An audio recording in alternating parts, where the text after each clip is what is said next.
Olá, meu nome é Marcelo Freitas e essa é uma série de vídeos em que eu defendo a preservação do texto do Novo Testamento usando a linha de transmissão da família 35.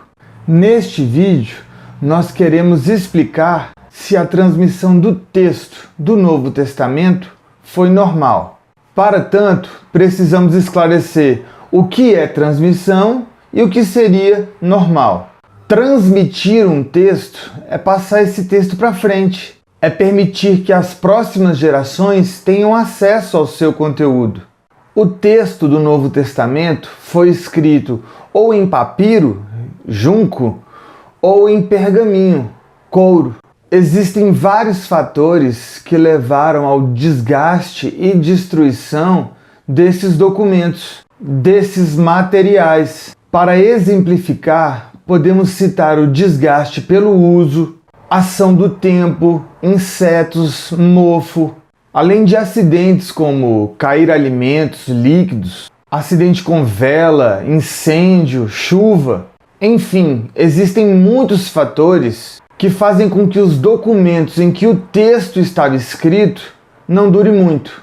Mas os documentos não são sagrados. O material não é sagrado. Sagrado é o texto, é a redação. Então, transmitir o texto é fazer com que a redação que estava em um documento passe para outro documento. Ou seja, é copiar o texto. E essa transmissão ser normal significa que o escriba, o copista, que está transmitindo o texto, que está copiando o texto, deseja realizar uma cópia razoavelmente honesta. Ele deseja que sua cópia corresponda ao texto do exemplar que ele está copiando. O Dr. Pickering, portanto, defende que a transmissão do texto foi normal. Mas existe um fator muito importante aqui para se afirmar que a transmissão do texto foi normal. Quando os autores, inspirados por Deus, escreveram e enviaram os manuscritos, quem recebeu esses documentos, quem recebeu esses manuscritos, reconheceu o material, reconheceu o documento,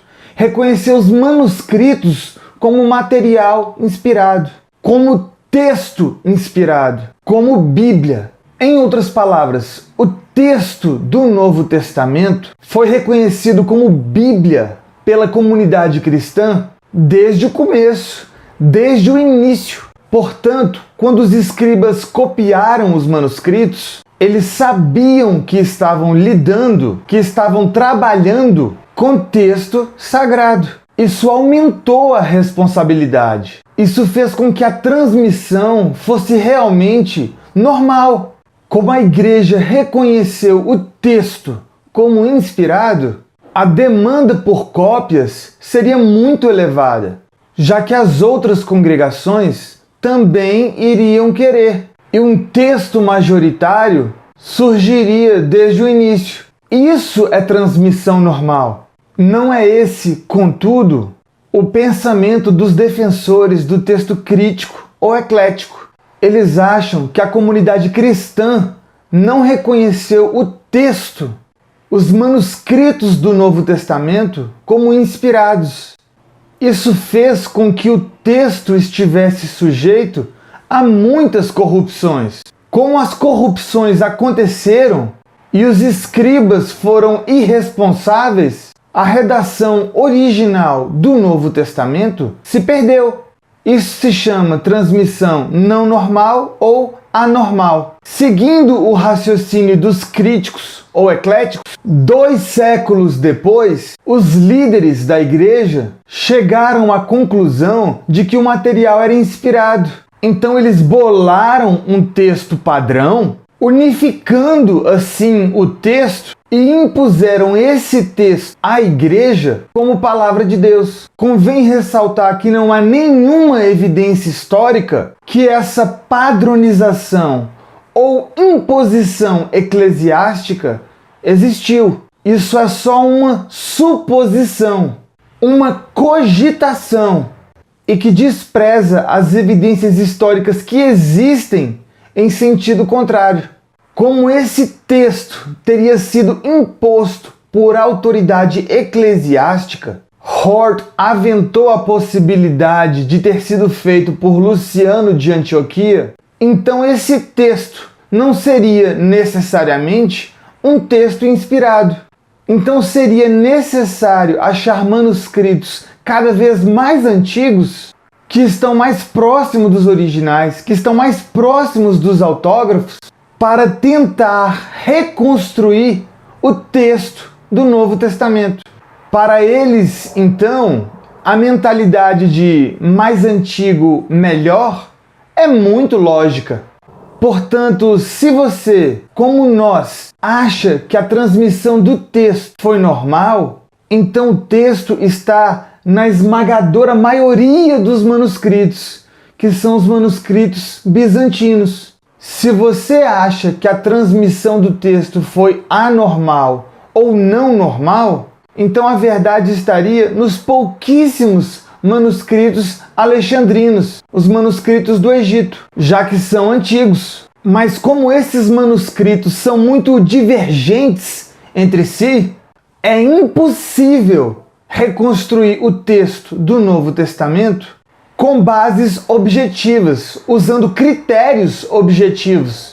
Antes, os critérios serão subjetivos e a escolha da palavra depende do entendimento do editor do texto grego. É por isso que já houve centenas de mudanças com fortes alterações semânticas, alterações de significado, no texto grego crítico ou eclético, de Nessel Aland e da Sociedade Bíblica Unida. E o Dr. Pickering nos informa que tais editores, como Hort, não criam que o texto era inspirado. Mas, obviamente, crer na existência de uma transmissão normal não afeta o reconhecimento das tentativas de se corromper, de corrupção do texto. Essas tentativas existiram. É por isso que nós reconhecemos que junto da transmissão normal, houve também algumas anormalidades. Nesse gráfico que aparece agora na sua tela, o Dr. Pickering mostra que, pela análise do texto, da redação dos manuscritos, é possível diferenciar os manuscritos copiados, portanto, a transmissão do texto, em cópias irresponsáveis, normais e fabricadas. As cópias irresponsáveis e as fabricadas fazem parte da transmissão não normal ou anormal do texto. Então, uma cópia irresponsável é aquela cheia de erros bobos, sem sentido, erro ao soletrar palavras, enfim, uma cópia sem nenhum cuidado.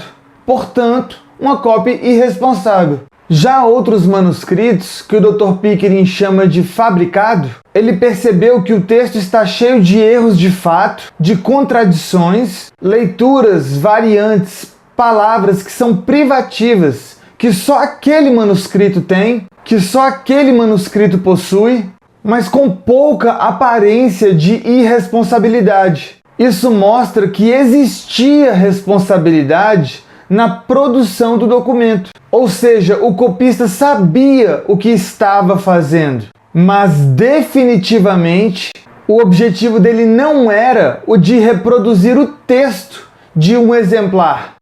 O escriba inventou o texto que ele estava escrevendo para alguma finalidade desconhecida. É por isso que o Dr. Pickering chama esse tipo de manuscrito de propriedade privada. Perceba, portanto, que o que diferencia o pensamento do Dr. Pickering dos críticos e dos ecléticos é que, embora o Dr. Pickering reconheça a existência de tentativas de corrupção do texto, o que resultou em uma transmissão anormal, ele também afirma que existiu uma transmissão normal. E essa transmissão normal foi amplamente dominante. Já os críticos ou ecléticos negam a transmissão normal no início e afirmam que só houve transmissão anormal no início, antes da imposição eclesiástica de um texto padrão que teria sido feito, talvez,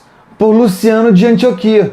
Para os ecléticos, portanto, transmissão normal seria apenas após a dita revisão. Deixamos absolutamente expresso que Hort apenas levantou a possibilidade de Luciano de Antioquia. Mas como não existe nada na história da igreja que nos leva a cogitar que Luciano teria feito isso, muitos críticos ou ecléticos defendem que houve apenas a dita revisão, mas sem citar nenhum nome.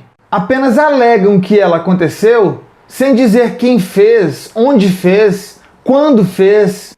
Não dão nenhuma informação sobre um acontecimento dessa magnitude. Obviamente, essa revisão nunca aconteceu. Portanto, a transmissão foi basicamente normal desde o começo até os nossos dias. Deus preservou o seu texto e nós sabemos qual é. Obrigado e até o próximo vídeo.